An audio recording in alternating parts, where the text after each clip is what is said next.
Stellar fam, what's up? It's Michael from One Sky Astrology, and we're going to look at November 4th's new moon, right on the cusp of constellation Libra and Virgo, and the subsequent lunar cycles. This cycle will take us to December 4th, so we're mostly looking at the month of November.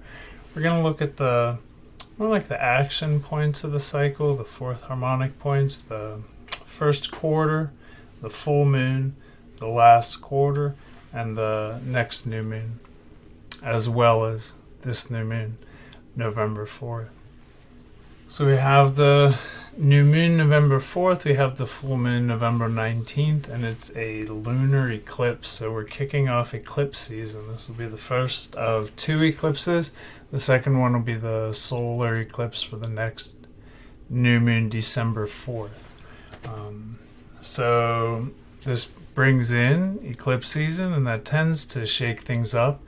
But this lunar eclipse and the following solar eclipse are part of a Saros series, or an eclipse cycle that we've been watching. It dates back hundreds of years, and our understanding of this eclipse cycle is surprisingly auspicious. So we could, for that and other reasons, start to see some movement for the better, some change to the brighter side of the street collectively.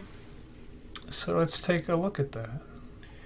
Here we're looking at the heavens, the zodiacal band, and the stars behind it. You'll notice we're using the exact size of constellations, the same as the visible sky. So when I say that sun and moon are conjoined for a new moon right on the Libra Virgo cusp, that's because they are in between the constellations Libra and Virgo.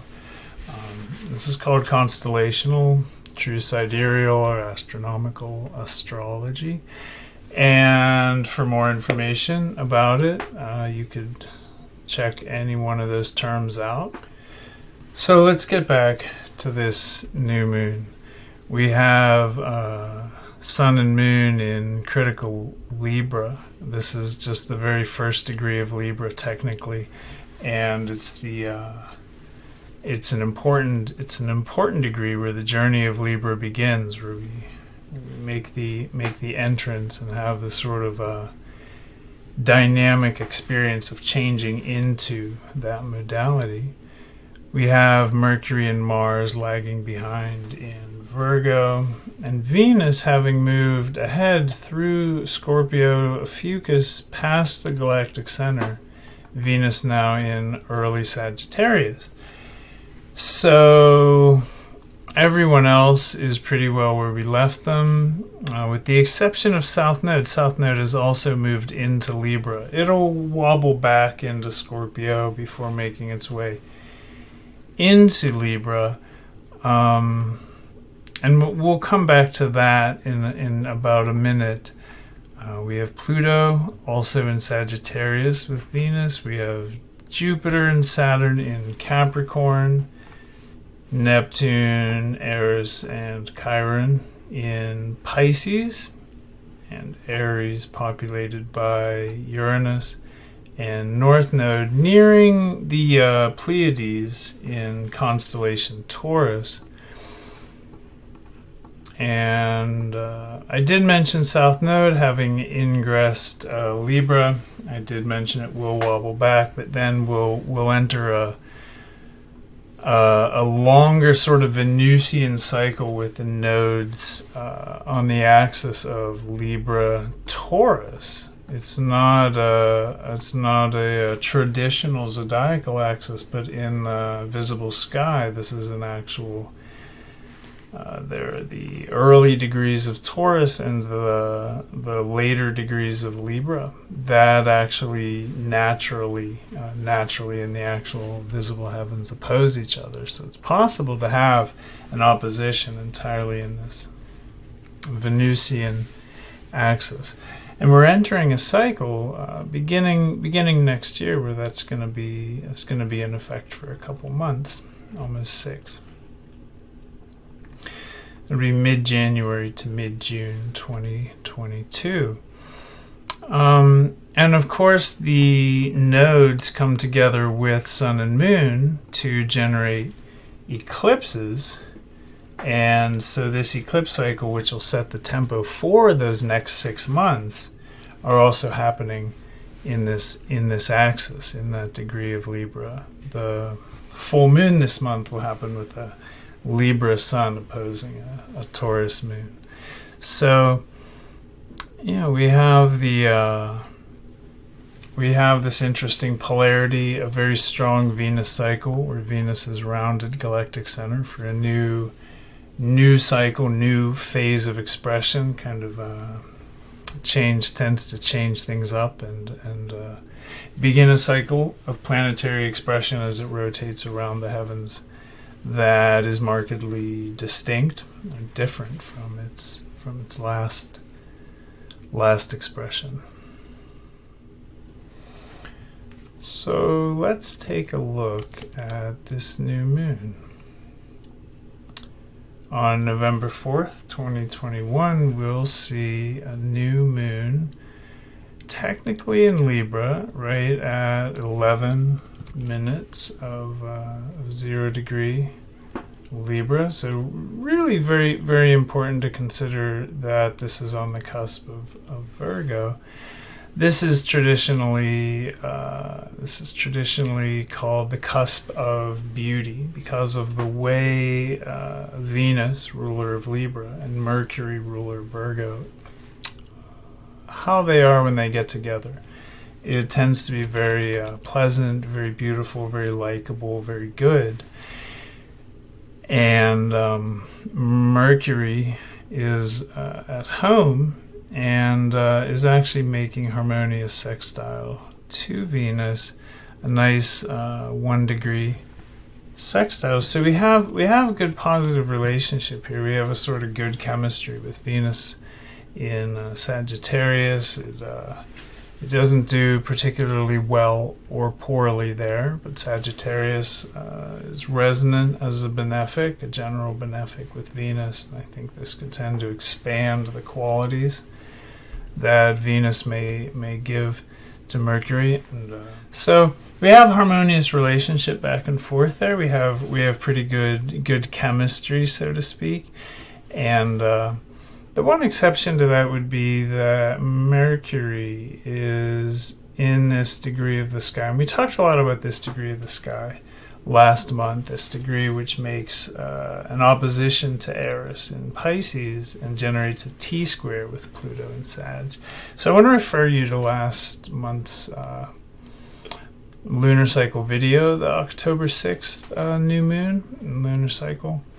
But for all intents and purposes, this month we're going to kind of gloss that because Mercury is the last planet in that degree, and it'll begin to move out. So this is just it'll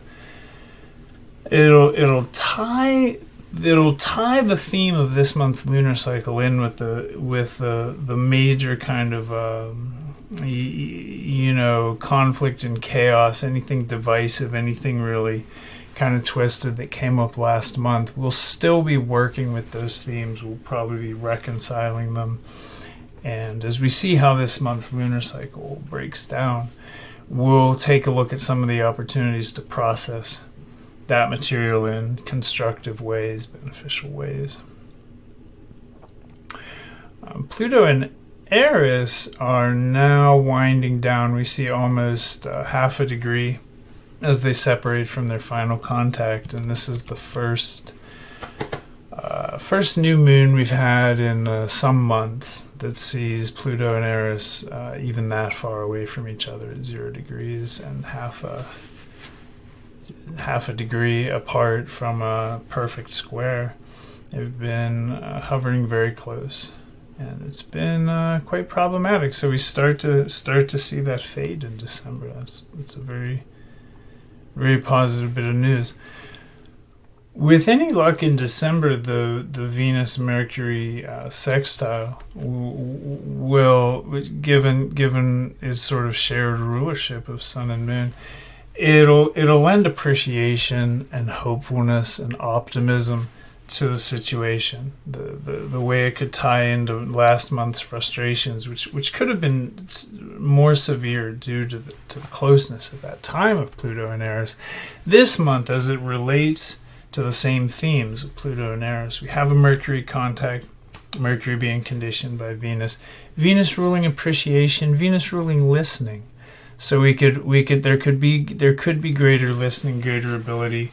Mercury strong could lend itself to greater depth of analysis, greater understanding, greater penetration of the issues at hand, and this could apply to all the situations we found ourselves facing over the last 2 years. It really could. So from the time of the last Pluto-Eris contact, the exact contact, that being October 9th, 2021, through the time that they separate out of 1 degree of orb from perfect contact to each other in the square aspect. And that date is November 24th, so 20 days into the cycle.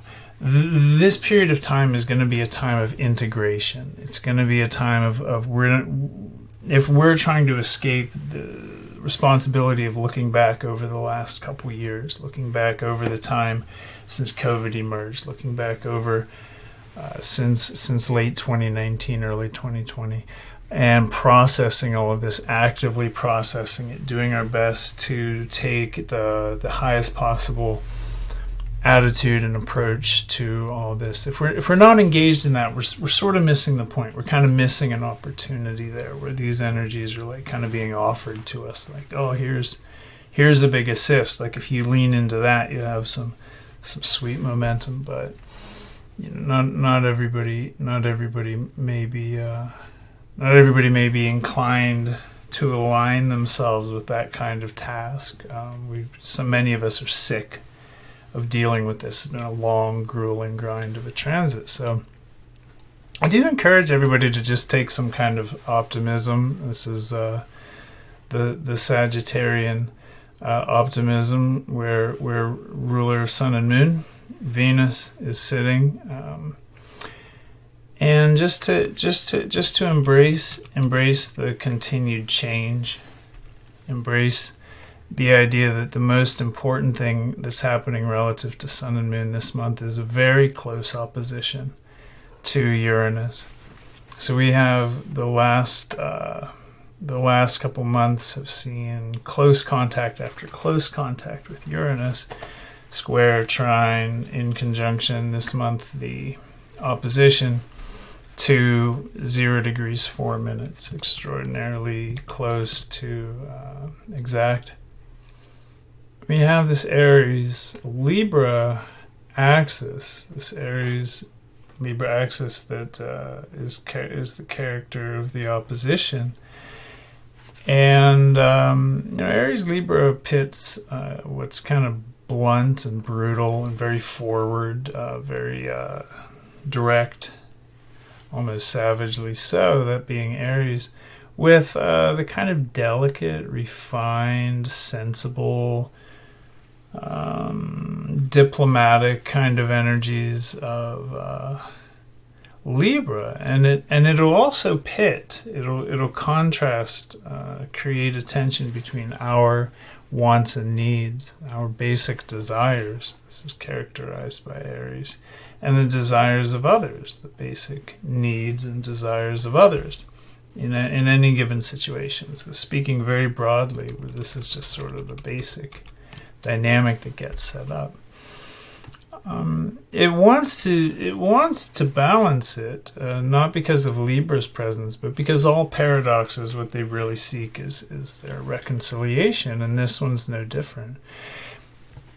Uranus oppositions herald change. And this one talks about a series of changes that have been ongoing recently, and now we have to come to terms with the depth and the reality of them, with the raw nature of them. And you have a situation when Uranus opposes Sun and Moon that brings brilliance, and it brings an urge to freedom. And you have with this also that Uranus is making a square at this time to Saturn. So Sun and Moon will also square Saturn, and this sets up a Saturn T-square. So in this time of adapting to change, becoming realistic about the nature, the depth, the power, maybe the broad scope of change that's happened, the intensity of change in the short amount of time it's taken to change things so sweepingly, all of this is going to could get funneled via the T-square towards Saturn and Capricorn. This could have a couple effects. It could cause us to want to take control of the situation. It could cause us to want to cling to old school ideas, maybe kind of resisting the urge to update or bring change, bring modernization. It could also indicate stability, the ability to bring stability to the situation and establish new systems, new structures that acted as a container for the transformation that was demanding to take place. In Libra, in Capricorn, and in Aries, we see the initiation of new cycles. So we can balance the energy of Saturn, Uranus, and the luminaries.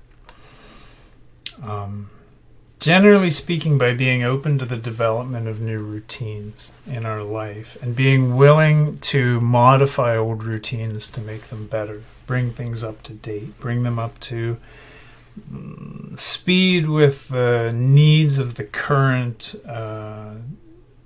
it's kind of fill in the blank, bring any routines. Again, we're speaking very broadly about Saturn and Capricorn because I'm talking about collective influences here, and this is going to manifest differently for everybody depending on where your Saturn is in your natal chart, how this Saturn aspects planets in your natal chart, and so they're a little bit different for everybody. But the general template is that the dynamic tension of the opposition between Sun, Moon, new moon, and Uranus is going to get channeled in a Saturn way.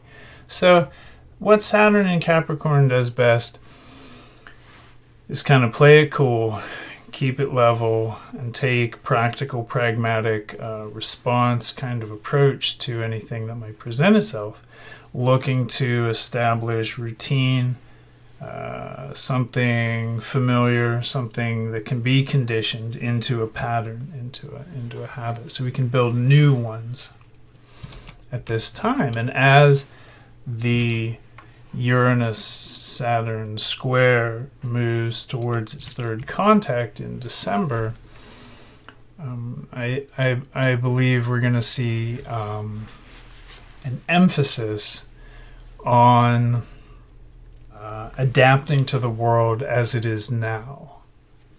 So here with things on the Virgo Libra cusp, this cusp of beauty, with Venus entering a new cycle of expression, what we have is a possibility to take a more refined approach to just our patterns, our personal patterns. Uranus in Aries opposite to Sun Moon is going to bring change to the area of our own way of relating to ourselves, way of just being ourselves, just raw being, and the way we relate to other people, Libra, out of that space.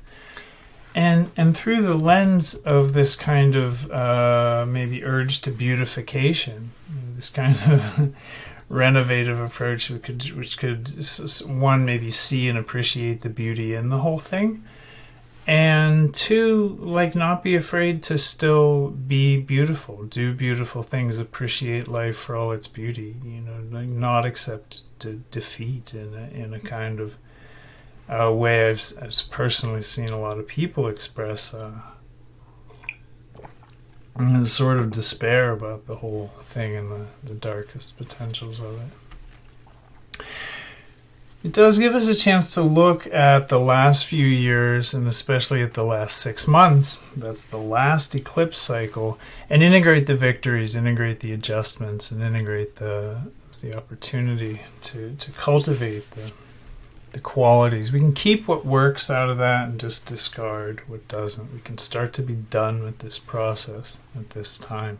So I encourage people to start to see the process as inherently, at least in astrological terms, this process of global pandemic is beginning to wane. There may be echoes through time. There may be situations that come as an effect that the causal chain will trace directly back here. We may be done with this, and it might not be done with us. But astrologically, this transit, Pluto Eris, is ending. So this is a time to look back on that with Mercury at home relating to the Pluto Eris square. Mercury at home gives us, in Virgo, gives us an opportunity to really analyze it, weigh it, see both sides, develop competent ideas about it.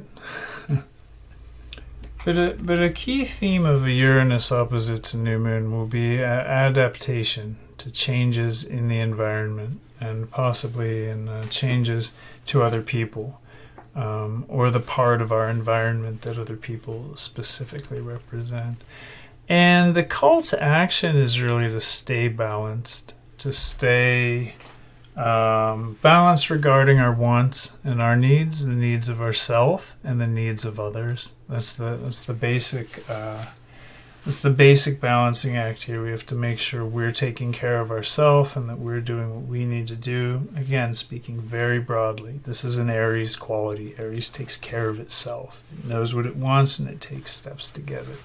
Libra is very concerned with others. Libra is very concerned with relating to another and establishing selfhood and personhood through seeing it kind of mirrored back to it. This is very Libran.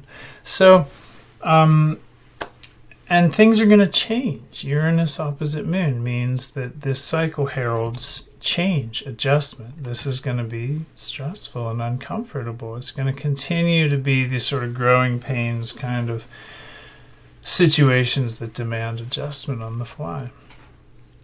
I think a positive attitude to take would be that change is good and change is inevitable. And when we look, change is constant. It may well be the only constant. So with Venus making her pass this year of galactic center, ruling this cycle and ruling the next nodal cycle as the nodes make transit through this Venusian axis of Libra-Taurus, as we have this change coming up, and this change signified in the new moon this month, we'll continue to see adjustment and transformation play a key role in the collective experience. So that kind of sets up the template of the new moon.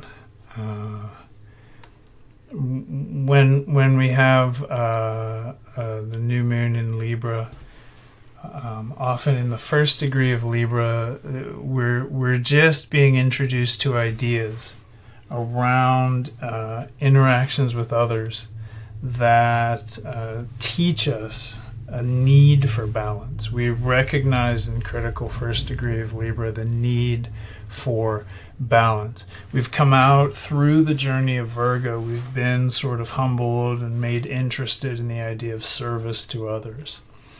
And here in Libra, we start to connect with others and we realize, like, wow, how do I do this relationship thing? How do I meet their needs while also meeting my own needs? Vice versa. How do I meet my own needs while also meeting the needs of this other person? How do I create synergy? It's where 1 + 1 yields a result greater than 2. synergy? How do I generate this through the alchemy, the power of relationship? These are very much Libran qualities, and I want to remind everyone that Libra, as always, is interested in ideals, so balance, peace, fairness, justice. It's not perfectionistic like Virgo, but it still carries that sort of, like Virgo's perfectionism evolves into Libra's idealism. At the end of Virgo, we start to put down perfectionism and learn the lesson of Virgo, which is we see it's got to be good enough at a certain point. And through the journey of Libra, we have to strike that balance where it's not just kind of good enough for government work, but where it really reaches the high ideal for both parties involved.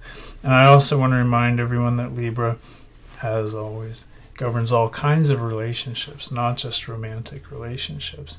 So everything from open enemies to student, teacher, therapist, client, business partner, could be a friend, just any kind of relationship or to with one other person. One-on-one relationship. So this becomes activated as Sun and Moon move into Libra, and I'd like to take it from here and look at the waxing quarter moon. So even though Sun and Moon were square to Saturn, the new moon, the waxing quarter moon, which is the first square to Sun that the moon makes on its way around, this waxing quarter moon is actually with Jupiter. This could be nice for optimism. It could be nice in Capricorn around optimism, relating to any matters of discipline or establishing these kind of like new and updated sort of reformed, renovated structures in our life. It could give us a positive idea or a good mood about that. And with the relations that a Capricorn, Lord of Capricorn, which is Saturn, is making, and the prominence of Uranus here in the cycle broadly because of the opposition to Sun and Moon at new moon, and also because at this time Uranus is closely opposite Mercury, Mars. What we have is something that starts to look like the emergence of new hope and new vision to, again, the existing systems and structures in our lives. We can start to bring dreams, we can start to bring optimistic plans, we can start to bring our desires. We may be able to gather and harness some energy this month and really start to push through and shape our lives again if we've been depressed or really just stymied by the scenarios that we faced, especially in the last couple months, in sort of the August, September, if things were just sluggish and extra messed up. This cycle, as it begins to emerge, may start to herald some of the change we've been looking for. We get a continued theme here of renovation because of the activation of the Saturn-Uranus square by Mercury and Mars. And that could really lend itself to motivated, determined thinking around how we're going to change, how we're going to establish ourselves newly, how we're going to establish ourselves in relationship to a new world. It could bring, in the same way it could bring motivation or determined thinking, it could bring intelligent action. This is the combination of Mercury and Mars. So Mercury's intelligence, Mars driven, direction oriented, kind of action, motion, doing. gaining, getting, overcoming. This could bring intelligence to that in regards to kind of using our best tool here, and when it comes to overcoming the obstacles, to making those changes that we want to implement in our life. And these planets, Mars and Mercury, are finishing up in a very late degree, very mature degree of improvement-oriented Virgo. So they're really primed. We're kind of primed as this first quarter moon on November 11th starts to take place and emerge. The pattern of the cycle begins to be seen, and what we see is a very supportive process to what the cycle is asking for, what the sort of challenge inherent in all this is. So we're going to look now at November 19th's full moon. So, having come around from the waxing quarter, where the pattern of the cycle begins to emerge, into the fullness of the cycle, where the real fruit, where the harvest, where the full energy of the cycle gets to express itself in its kind of most dynamic form. And what we have here, as previously mentioned, is a lunar eclipse, because sun and moon are with nodes. The nodes are eclipse points. And this eclipse is part of a longer cycle that we've been watching since it emerged in 1787. It's a series of eclipses called a Saros cycle. Many of you are familiar with it. For those of you who aren't, it's S-A-R-O-S, Saros series, or Saros cycle. This Saros series is a very joyful, very happy family of eclipses. And we have a report from Bernadette Brady that says, as her analysis of this series, that it's attended by a sense of good news, of falling in love, of a peak experience that's joyful in some way.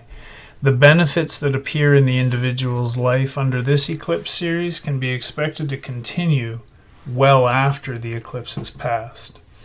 So that's great news. Not every eclipse series is an auspicious, joyful, blessing-bringing eclipse series. Now, this is going to shake things up. An eclipse series always sort of like stirs the pot, but here on the Taurus Libra axis of Sun Moon, we have the stars that are naturally resonant with Venus, and this is resonant with Libra's resonant with relationships, and Taurus is resonant with our self-relationship, our inner sense of values, our core sense of personhood, and kind of what we will and won't do. Taurus also representing material security and wealth.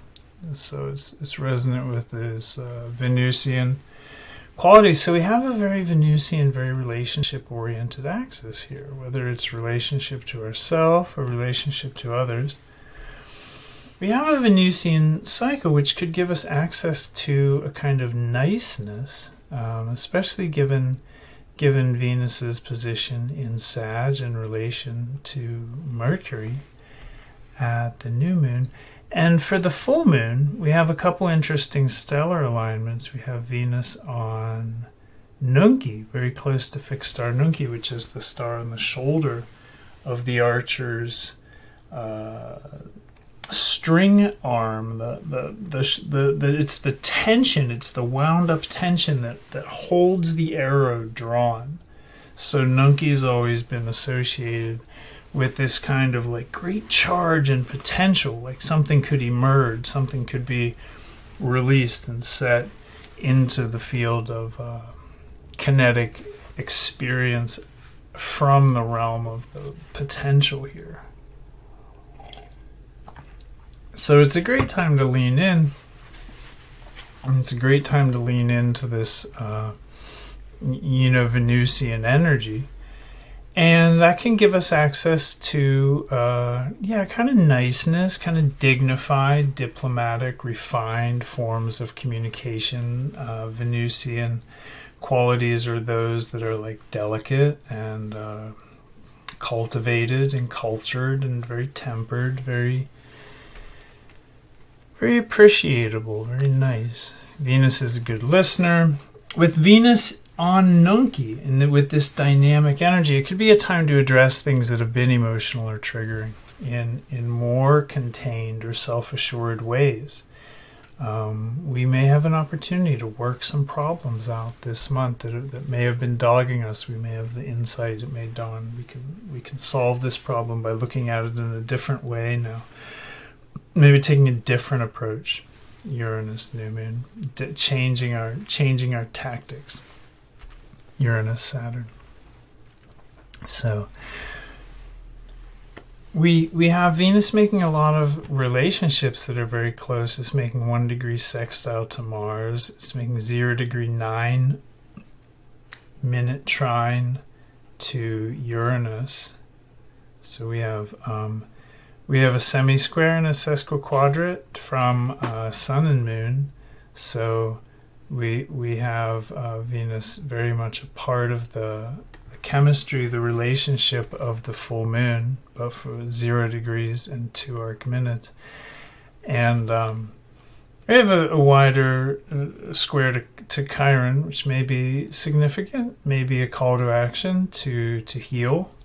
But the main point out of all this, rather than trying to decipher how a collective influence like this is going to manifest for everybody, because that's hard to do in meaningful ways, but the main thing we can say looking at this is that Venus is activated. Venus is very highly activated on fixed star Nunki, just past galactic center, ruler of Sun where Moon gets its light, ruler of the stars that the Moon is in, and making very close relationship to some important players in this lunar cycle. So this empowers Venusian energy, and everything we do, we can do with an eye or a heart to appreciate, with an ear to listen. Venus finds the beauty. Venus finds the beauty and the good in what it looks at. It appreciates things. And before we finish up this full moon, Jammy, I want to say that the full moon is on the degree of fixed star Algol, which is 20-25 degrees north of the ecliptic, which is pretty well off the band that the planets travel. So it's not a close star, but I've seen bodies when they're very close to Algol, and we have a 0 degree conjunction here.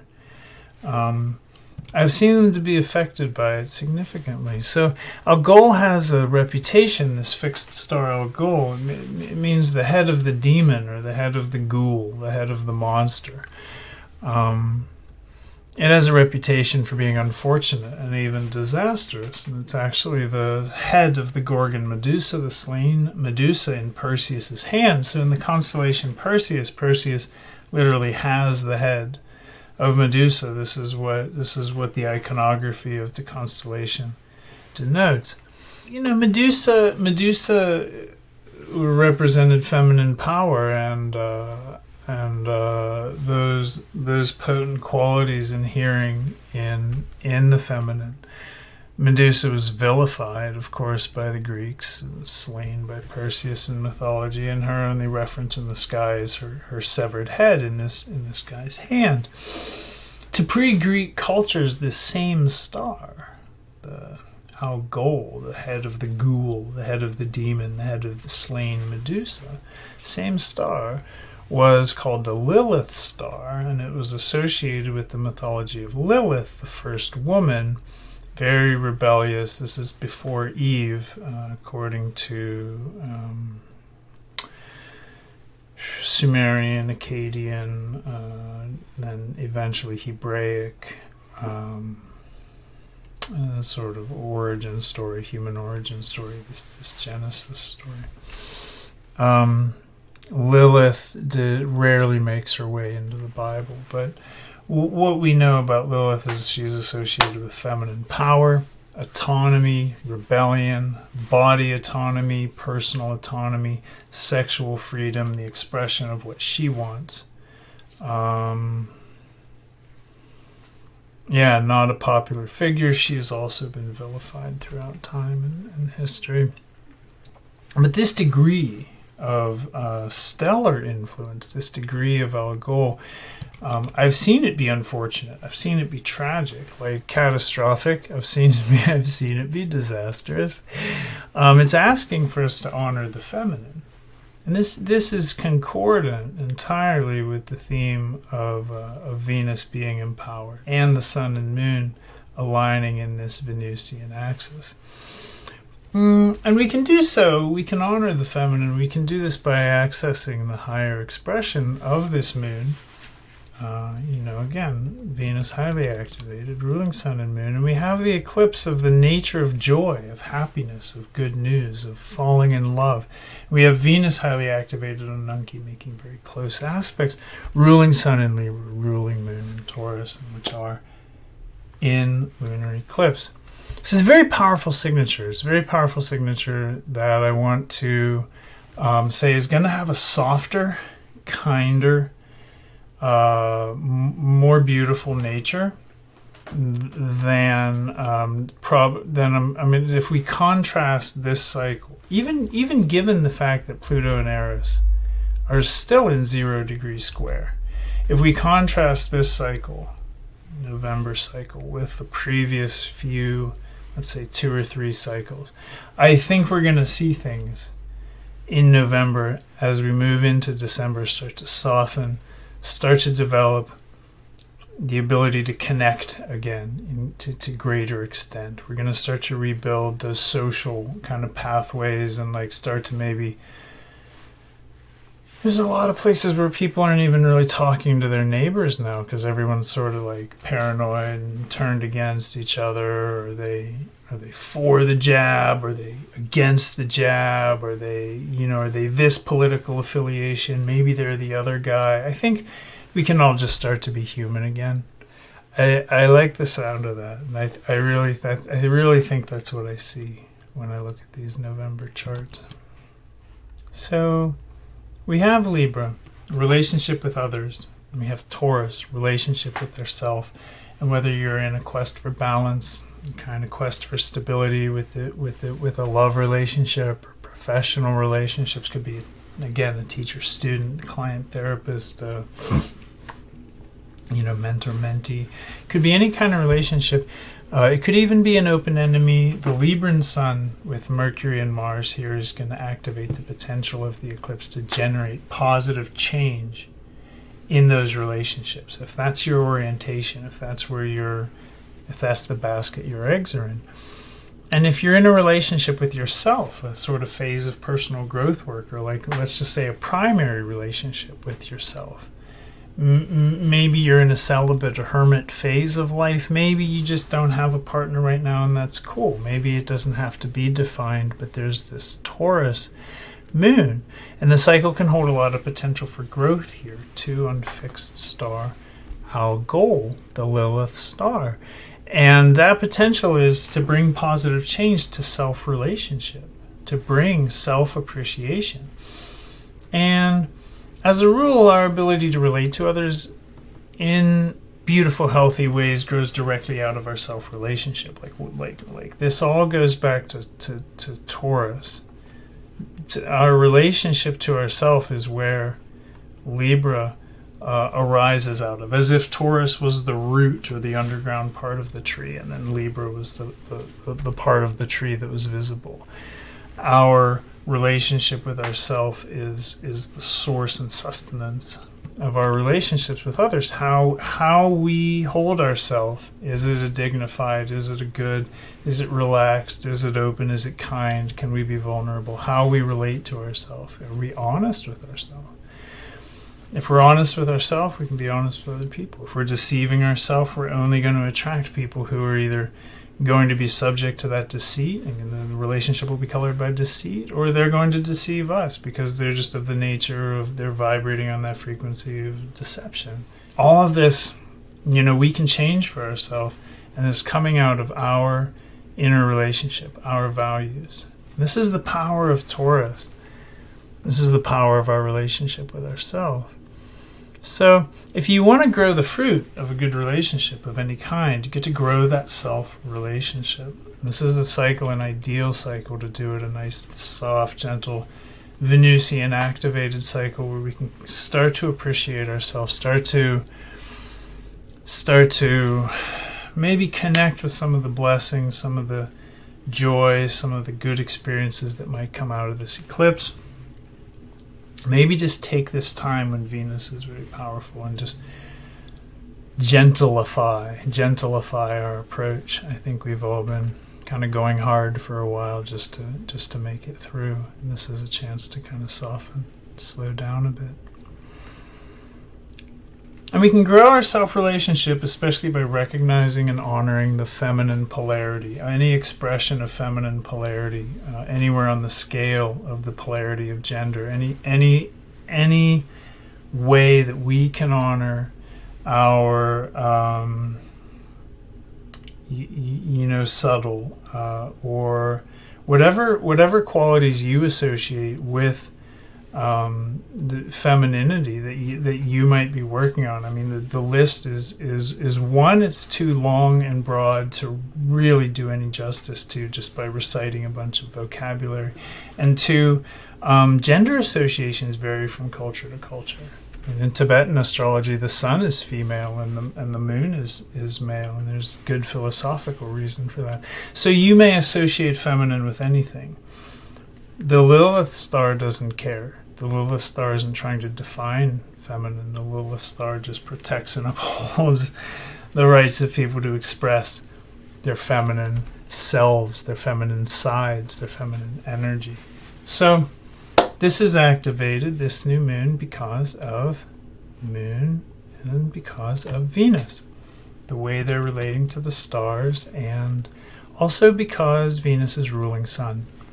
It's very feminine, very, a lot of potential to heal here, a lot of potential to heal. And we'll see that continue into next month's new moon in Scorpio, where we'll have a sort of dive into the themes of regeneration, rejuvenation, and rebirth, just reinvention. For now, I want to move forward to the waning quarter moon. This moon's in Leo, and the sun has entered into Scorpio. So for the first time, Pluto, the ruler of the sun, is out of 1 degree of orb. We're beyond 1 degree, and the time of the major effect of Pluto Eris is over by 27th November, by 24th November, the exact date. So this will affect Pluto. This will affect Pluto's rulership of Sun, and Pluto's with Venus, which also is going to soften and kind of give those good, gentle, refined qualities to to the sun. It's in the stars of Scorpio. This resonance, this sort of holographic resonance is sort of how this works. The natural square between Leo and Scorpio is really about transformation. That's Scorpio. Of the self. That's Leo. A transformation of our personhood. So as we take this last quarter moon opportunity to kind of look back on the cycle and plan for the next cycle, make way, figure out what worked and what didn't, keep what worked, toss what didn't, I think that this cycle is going to hold a lot of potential to look at things differently, to see ourselves maybe a little bit differently. Moon trine Uranus is certainly going to support that. But the light that Moon is reflecting is closely connected again to Chiron. We see Chiron activated in a couple ways throughout the cycle, and this is one of them. Just looking at how we can heal, how we can rebuild, how we can repair, how we can regenerate. That Sun in Scorpio will want to build back, to regrow, to magically regenerate, to regenerate our life, to rebuild the life force of anything. And there's a couple other interesting configurations. We do have Neptune, Mars, Venus here, and that could bring particularly artful ways of relating to others. Neptune and Mars is particularly artful.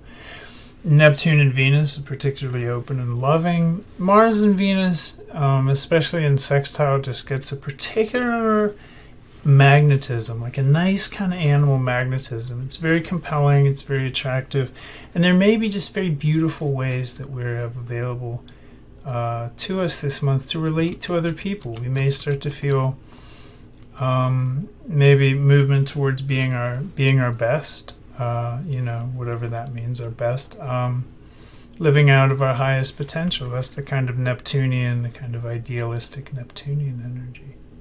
And we see Sun Mercury here making configuration with Saturn and Chiron, and this could bring a little bit more seriousness around transformation and healing. Sun in Scorpio is going to be very interested in transformation. Chiron in Pisces is going to be always interested in healing because it's Chiron. Pisces is a very spiritual set of stars. And Saturn may bring a sense of being able to do deep work and get into systems here. Scorpio is depth. Capricorn is work. And Pisces is the spiritual. So what we have is an opportunity here to really lean in. If we start to, waning quarter moon in Leo, if we start to assess ourselves as in need of healing, or we have a way of healing that's available to us now inwardly that we can recognize. Maybe we felt we didn't have that before and now we've gained it.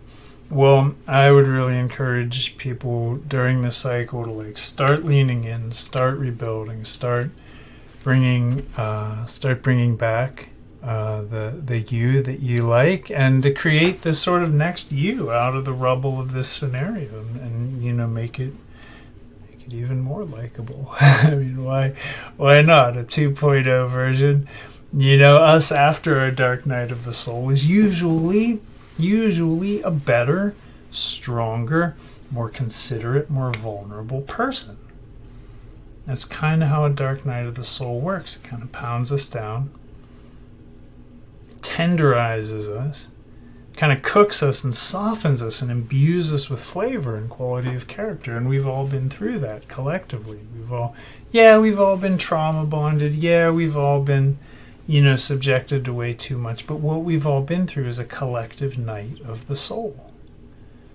And this cycle heralds the beginning of a meaningful end with actual resolution. So the next new moon on 4th of December is what this Leo waning quarter is going to be moving toward. On 4th of December, Sun and Moon will conjoin at the 10th degree of constellation Scorpio. It will be the very first new moon free of 0 degree Pluto Eris in months. It's an interesting moon. It's in formation with Chiron. It's in formation with Saturn. We have this harmonious configuration. Again, deep restructuring, deep healing, deep work. It favors systems. It favors stepwise, historically established orthodox paths. So we're going to continue the theme. We're going to continue the theme of healing and establishing ourselves, establishing new systems to lift ourselves up. So through the waning phase of this month, just know that the transformation, the healing, the change, all of this will continue. It's going to be the first month without some major Uranus aspect right in everybody's face, front and center. But I want to say, please keep your momentum going through November as we approach the end of the year, as we approach winter. Don't celebrate victory prematurely. If things start to feel better, know that there's we have a distorted sense of how deep we've gone here. So we get to come up for air. Yeah, you can kind of see the surface starting to clear. You're like, I'm almost there. I'm almost there. Just take your time and take it slow. And just keep it moving. Well, the thing not to do at this time is to sit back on our laurels, as well deserved, as well earned as they might be, but keep increasing the tolerance for change, for growth in its discomforts, for transformation, for metamorphosis, and pace yourself. Kind of, if I would give advice to everybody generally, everybody collectively and broadly, just pace yourself for the kind of, this kind of final leg of a marathon. Pace yourself for endurance. This isn't a sprint, it's a marathon. And as we begin to emerge from the woods of the madness of the last 2 years, I want to encourage everyone to really delight in the opportunity to see where we are, how far we've come, and where we go from here. With that, my friends, I want to thank you for watching. I want to encourage everybody to trust and follow the urge to soften, maybe be a little vulnerable, take some chances socially, maybe even begin to reach out some of those dendrites, some of those connections that have been cut off or staggered through the heartbreaking social division that so many of us have experienced. And I want to encourage everybody to just trust that reflex, that Venusian reflex. It might feel, has the potential to feel a little different after all this time of grind. So thank you for watching. If you like the video. If you want to comment, leave me a comment. I love comments. If you have found value in this, share it. If you want to join us on Facebook in a group where constellational astrologers talk about such things as constellational astrology, true sidereal astrology, please look on Facebook for Sidereal Revolution. It's a great group. And yeah, be safe. Be safe out there and be good to each other. Be kind, my friends. I'll see you next month for December 4th new moon. And until then, bless you all.